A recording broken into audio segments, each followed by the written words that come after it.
Hello everyone, Assalamu Walaikum. How are you all? I hope you are well. Welcome back to my channel in this new video. Today's video, how to find percentage of total in Microsoft Excel. So let's start it. At first, open your Excel document file.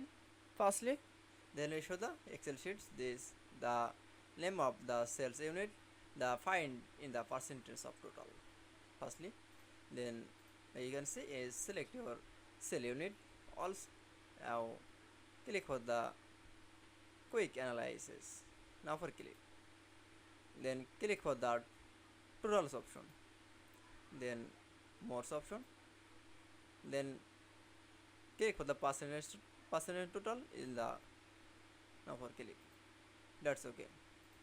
Then you show the percentage of total in the 11.01%. Then second option is the 500 to 23 is sales unit and percentage the 7.67%. That's okay. I hope to enjoy the video. Please like, comment, share and subscribe my channel. Thanks for watching.